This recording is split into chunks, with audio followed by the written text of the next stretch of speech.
امیر اہل سنت، آپ کی بارگاہ میں سوال یہ ہے کہ آپ سے مدنی مذاکرے میں سنا تھا کہ ایک وقت میں جتنے لوگوں کو چاہیں اصالہ ثواب کر سکتے ہیں۔ میرا سوال یہ تھا کہ اگر ایک وقت میں 10 اسلامی بھائیوں کو اصالہ ثواب کر دے، مثلا ایک قرآن پاک،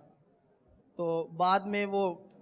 جو جن کو اصالہ ثواب کیا 10 کو پھر وہ ان سے واپس لے لے،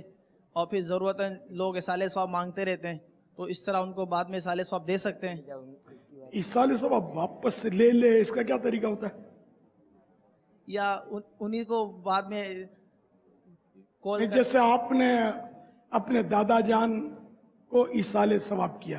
ٹھیک ہے نا، پھر یاد آ کہ نانا جان کی شفقتیں زیادہ تھیں، اب دادا جان سے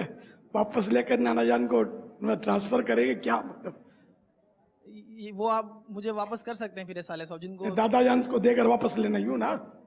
نانا جان کو دینا ہے؟ حیات ہیں، 10 حیات کو بھی ایصال ثواب تو ہو سکتا ہے۔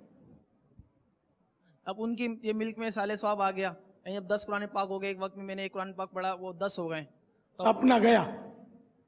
یوں ہے مطلب میرے پاس بھی انہیں دے دیا تو گیا نا، یوں ہے نا آپ کا انہیں سوال کا مطلب؟ یہی تو مطلب ہے کہ سوال کہ دینے سے یہ اللہ کا کرم ہے، ہم جیب میں سے کچھ دیتے ہیں، بازار نہیں ہوتا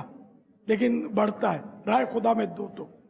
اور یہ ثواب تو چونکہ نظر آنے والی شے نہیں ہے، تو ہم ثواب بھی دیتے ہیں نا تو وہ اپنا جاتا نہیں، بڑھتا ہے، تو جتنوں کو مثال ثواب کریں گے اتنا بڑھ کر ہم کو ملے گا، پھر اسی کو دوسرے کو کریں گے اور بڑھتا ہی رہے گا۔ یہ اللہ کی رحمت کا خزانہ بہت زیادہ ہے، بہت زیادہ کیا مطلب ہے ہی زیادہ، کیونکہ بہت نہ بہت کیا ہے ہی، مطلب اس کا کوئی پیمائش ہی نہیں ہو سکتی، لا محدود، وہ حد نہیں ہے، اب اس طرح ایک واپس لے نہیں سکتے، واپس لیں گے تو وہ اپنے پاس آئے گا نہیں، وہ اگر خود دے دیں تو بھی نہیں آئے گا واپس، کوئی ایسا نادان ہوگا بھی نہیں جو بول دے گا یہ سب آپ دے دیا، آپ نے دیا تھا لے لو واپس، تو اب ہو سکتا ہے کہ کوئی اس کا چلا جاتا ہو اس ناقدری کی وجہ سے، مگر لین دین کا یہ طریقہ اس میں ہے نہیں بھی سر۔